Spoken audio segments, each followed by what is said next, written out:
So let me read this real quick, because this is for all the people that say that.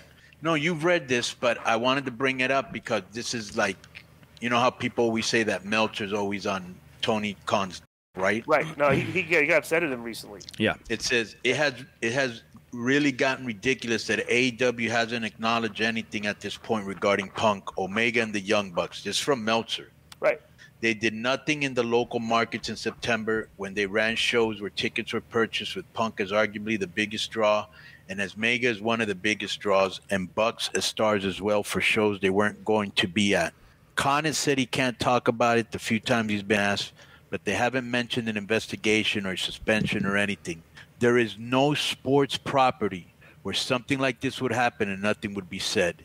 If you want to say wrestling isn't sports, the reality is that no play, nor concert where the top draws of the fact weren't there, would the promoters not say anything. But more importantly, even by the rules of wrestling, any indie group or any stature immediately lets people know when people are injured or pulled from the show, most immediately. WWE is hit and miss, although they did address Banks and Naomi. But if the idea is to be as professional as WWE's, that's a disappointment for a company run by someone who was a fan for life. AEW used to announce any card change, but when Andrade vs. 10 was pulled after being advertised, they just stopped advertising it. And also not said anything publicly regarding Andrade, just disappearing off television while in the middle of a program. In a similar situation, almost every wrestling company would have said something publicly, even just he's been suspended or sent home, even without acknowledging fully as to why, and any sports organization may not have been honest about what happened or may have been, but they would acknowledge that person of that level being out of action. The big problem with this, it really hurts the goodwill towards fans, not so much Andrade because people don't even realize he's gone, but with Punk, Omega, and the Young Bucks, who were all champions, the top-tier stars of the company. One of the reasons some local promoters had such great reps in their community and lasted decades and got covered well in their markets, because the fans and local media believed that even if wrestling was fake, the promoters played fair with their audience. And if there was a change, they did everything they could to make sure people knew about it.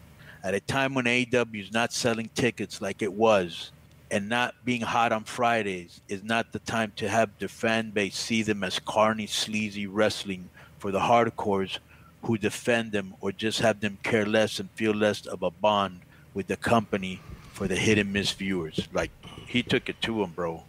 Absolutely, bro. But let me tell you something. This is kind of a hypocritical position he's taking, because let's apply these same exact standards that he's talking about, where they're not being transparent. Let's go backwards and apply it to the Brody Lee situation. Okay, because it was fine then to just have Brody Lee's wife come on and say, okay, my husband died. We're not going to tell you what he died from, but it was not. And the way they're treating that is, but I think the family didn't want anybody to know or something like that. Okay, but I agree. That's fine. Yeah, it was kept quiet while he was doing really poorly. Yeah. But my point is, apply that to real sports and stuff. Like if there was a professional football player that died, okay, bro, everybody and their mother, the journalists would not stop until they found out the exact cause of death. There wouldn't be like, okay, the guy's wife said it wasn't, but they don't want to tell you what he died from. There's no way any journalist in like that follows that an NFL journalist or whatever, they would have accepted that answer, right? So David's being kind of like, I mean, he's opened himself up for like a previous situation where the way he's talking here was not the way you guys covered this back during the Brody Lee stuff and the Matt Hardy concussion.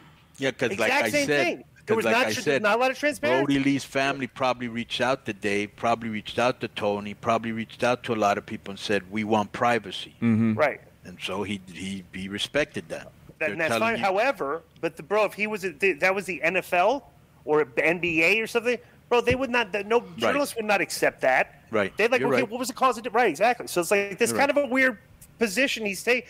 Bro, he's taking this position because it's true. They're not. They were not being transparent here at all. It's like there's, and like you said, this is a thing where Tony does not have experience and stuff like this, and Dave is basically saying, he's basically calling out Tony for not having any experience. This is like because he's not handling this very well, and it's like so.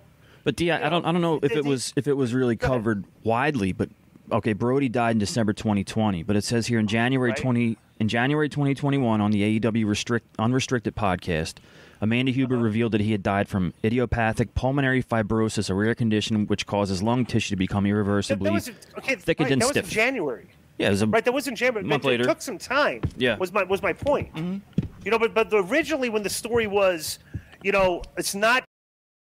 But we're not going to tell you what it is. And everybody was like, fine. And Bruce Mitchell was kind of like, vilified for asking questions. And I was vilified for bringing up the point, like, why is Bruce Mitchell being vilified? He's a reporter that's asking questions.